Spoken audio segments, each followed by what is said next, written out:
Welcome back to the Night Crime Files. Tonight, we are not just telling ghost stories, we are analyzing the statistical inevitability of intrusion. When you look at the current market of criminal opportunity, the numbers are staggering. In the United States alone, a home burglary occurs every 25.7 seconds. That is over 3,000 break-ins a day. But the scariest statistic isn't the theft, it's the proximity. Tonight, we have 3 cases that highlight the terrifying reality of the soft target market.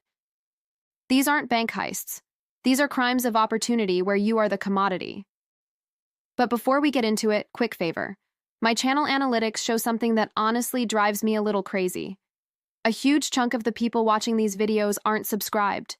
You are here, you are watching, you are getting value, and then you vanish like a ghost. If you get even a little value out of this kind of breakdown, hit subscribe right now. Seriously, we are pushing hard for 50,000 subscribers in the next 30 days. If you are part of the audience, you might as well be part of the community. Also, we are now posting members-exclusive videos on a regular basis.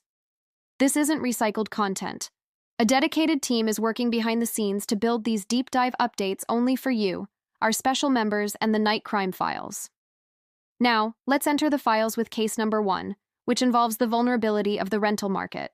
We often talk about the housing crisis, but we rarely discuss the safety crisis inherent in budget living.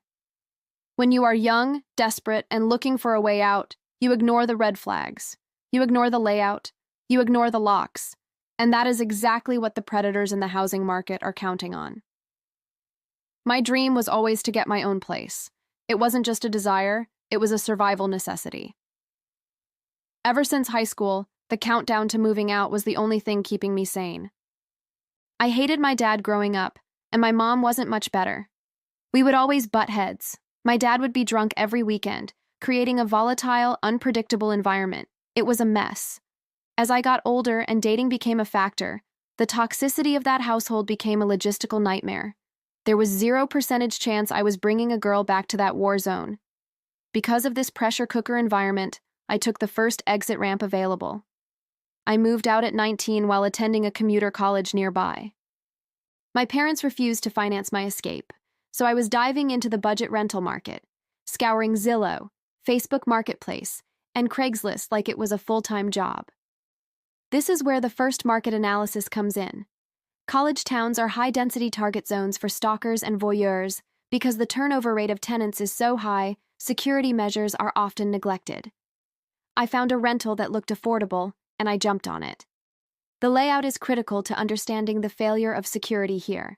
You walk in, and you are welcomed by a living room and dining area, one open concept space. The kitchen was adjacent, separated by a wall. To get to the single bedroom, you traveled down a hallway flanked by 2 closets, one pantry, one storage, leading to the bathroom and finally, the bedroom. It was a generous size, fitting a queen bed, dressers, and a TV. I was sold immediately. The price point blinded me to the risks. I moved in the next month, thinking I had bought my freedom. Fast forward a few months. I was out with friends, ran into some girls we knew, and I ended up taking a girl named Sammy back to my place. We had known each other casually through school, but the dynamic shifted that night. We were drinking, watching a movie, and just existing in that new freedom I cherished. Sammy didn't want to take things too far on the first night, a boundary I completely respected. We migrated to the bedroom to finish the movie, and eventually, the alcohol won. We both passed out midway through the film. This is where the alert triggers. Alcohol suppresses situational awareness by 40%.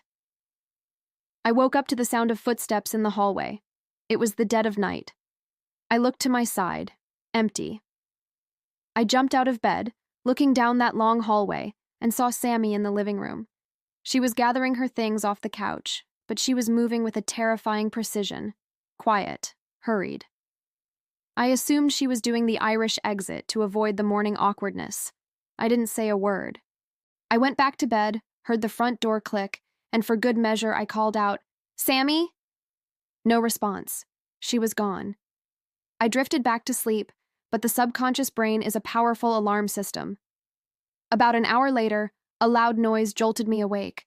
My heart was hammering against my ribs, 120 beats per minute instantly. I called out, "Sammy?" Again. Silence. Fear is a paralyzing agent. I grabbed my phone, the modern shield, and texted her, "Are you still in my house?" It felt ridiculous to type, but the atmosphere in the room had shifted. The air felt heavy. I looked at the bedroom door. I had left it open, laziness and intoxication combining into a fatal error. Through the haze of the shots we'd taken, my eyes fixed on the doorframe. There was something wrong with the silhouette. My breathing intensified, bordering on hyperventilation. I swiped down on my iPhone control panel. I hesitated. Revealing the truth is often scarier than the mystery. I hit the flashlight button. The beam cut through the darkness and hit the doorframe. Shocking alert.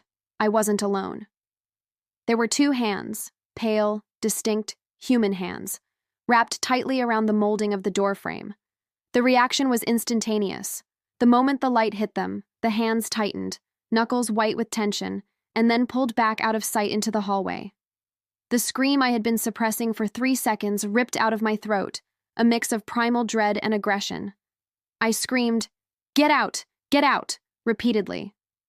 I scrambled out of bed. By the time I reached the hallway, it looked empty. I flipped the light switch, adrenaline dumping into my system. I checked the closets, clear. The bathroom, clear. I moved to the living area, holding my phone like a weapon, sweeping the room. I hit the lights. The living room was empty. I moved to the kitchen, the last stronghold of shadow. I flicked the light. Nothing. I checked behind the couch, under the tables, inside the floor-level cabinets. The apartment was sterile.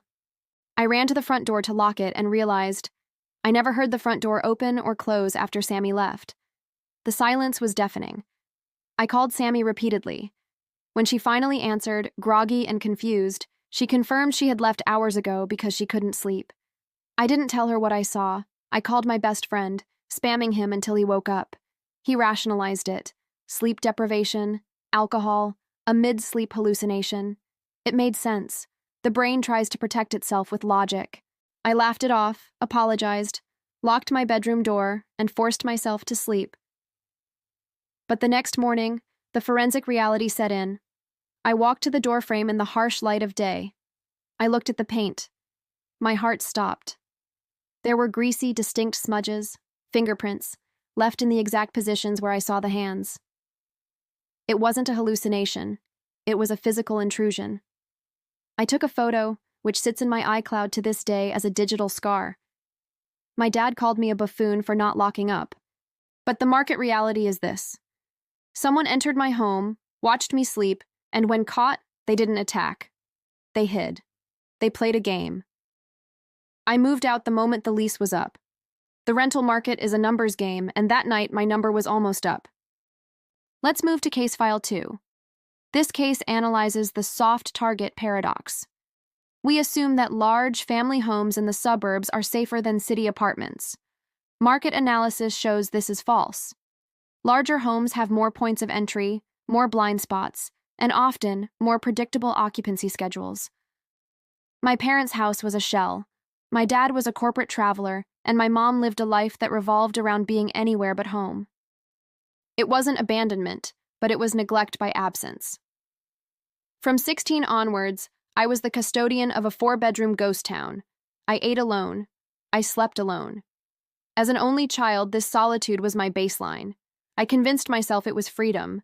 No supervision, no shared spaces. But isolation is a double-edged sword.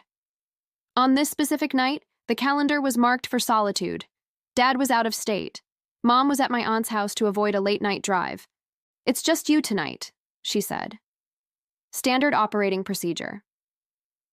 I made food, watched TV, and retreated to my room around 11 p.m. My room was at the end of the upstairs hallway, past the bathroom and linen closet.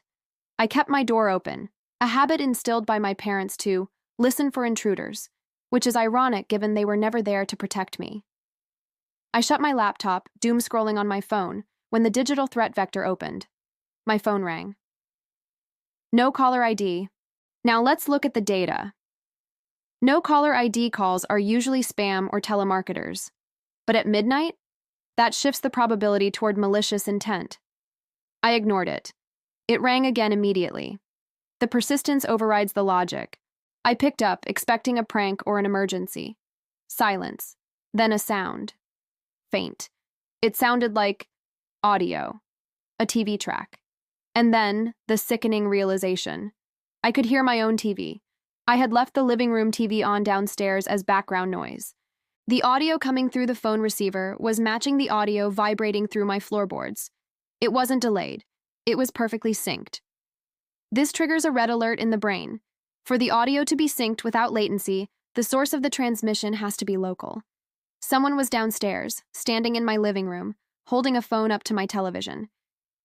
I tried to rationalize it. A glitch? A friend playing a prank outside the window? But the clarity was too high. I walked to my bedroom door.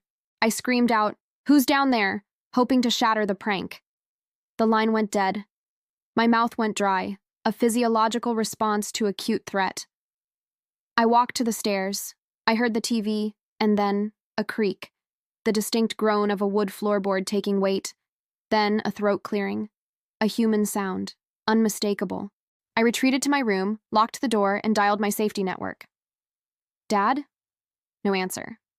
"Uncle T?" He picked up. I whispered the situation. "Is Dad downstairs?" He said, "Steve, what the hell are you talking about?" While Uncle T was on the line, my phone vibrated. No caller ID. Again. "Uncle T, stay on the line." I switched over. The ultimate gamble. "Hello?" Silence again. But this time, no TV. I heard breathing and footsteps. But the footsteps weren't coming from the phone speaker. They were coming from the hallway outside my door. The caller had moved upstairs. The doorknob jiggled. The violence of the attempt increased. Someone threw their weight against the door. The sound of the impact on the wood synced perfectly with the thud in my ear. I merged the calls. I screamed, "It's not my dad! Get here now!" I shouted to the intruder that he was being recorded, that help was coming. Uncle T went primal on the line, screaming threats at the intruder. The no caller ID hung up. Footsteps retreated rapidly. The next 7 minutes, the response time for my uncle, were a lifetime. When he arrived, we swept the house. The kitchen window was wide open, a forced entry. The police arrived, did a standard sweep, and found nothing but the open window and the still-playing TV. But here is the twist in the market analysis of this crime. The police traced the no-caller ID. It wasn't a random drifter. It was a high school acquaintance, a guy I hadn't seen in years. When we confronted him, he claimed his phone was stolen at a party days ago. He played the victim. But the look in his eyes, the nervous twitch, suggested guilt. Here is the chilling conclusion. If he was lying, he is a sociopath who stalked me. If he was telling the truth, that means a stranger stole a phone, found home in the contacts, broke in, and used the stolen device to psychologically torture the resident. Both options suggest a level of malice that goes beyond simple theft. Finally, we open file number 3. This case analyzes the observer phenomenon.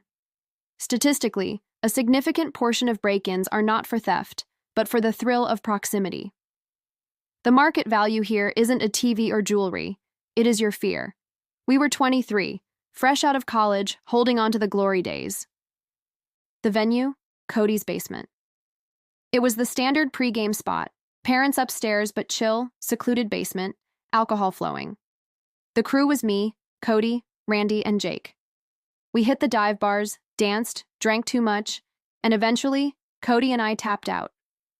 We Ubered back to his place to crash. Cody offered me the pull-out couch in the basement. We played a game of Madden, he crushed me, and then he went upstairs. I was left in the subterranean darkness. The only light came from the standby LEDs of the cable box and the eerie green glow of a Heineken mini fridge. That green light was my nightlight. I passed out, the deep, heavy sleep of the intoxicated. I woke up at roughly 3:30 a.m. The condition, severe dehydration, cottonmouth. I needed water, but the inertia of the hangover was heavy. I rolled over, checking the room. My eyes scanned past the Heineken fridge and landed on the far corner. There was a shadow that didn't belong, a black mass. At first, your brain tries to map it to known objects, A coat rack? A pile of laundry? But then the mass shifted. It adjusted its weight. It was a person, standing in the corner, watching me sleep. The terror in this moment is absolute. If I scream, does he attack? If I move, does he lunge? I was unarmed, hungover, and lying prone. I executed a survival strategy known as feign ignorance. I sat up and let out a dramatic, fake yawn. I muttered to myself about being thirsty. I acted as if I was completely blind to the predator in the corner. I stood up, my back exposed to the threat, and walked toward the stairs. Every step was a gamble. I expected a hand to grab my ankle. I expected a blow to the back of the head. I reached the stairs. I turned my head slightly. The black mass had moved. It was now at the base of the stairs, looking up at me. I abandoned the act. I sprinted up the remaining steps, slammed the basement door, and tore up the second flight to Cody's room. There is someone in the basement.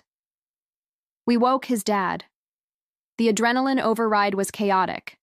Cody's dad, a brave or foolish man, ran down to the basement. The door I had slammed was wide open. The back door to the house, also wide open. We searched the yard, the neighbors' bushes, the street. The 911 call was made. The police report was filed. But once again, the intruder had vanished into the night. This analyzes the most disturbing trend in night crimes: the absence of theft. Nothing was taken. The intruder didn't want the Xbox. He didn't want the alcohol. He stood in the dark for an unknown amount of time, simply watching a sleeping stranger. This is a concern over the market of mental health and criminal intent. We are seeing a rise in thrill intrusions, crimes where the payout is the violation itself. As you lay in bed tonight, analyzing these files, remember the numbers. Remember that locks only keep out the honest people. And remember that the market for fear is always open and business is booming. This has been the Night Crime Files. Check your windows, secure your deadbolts, and if you hear a noise, don't assume it's the wind.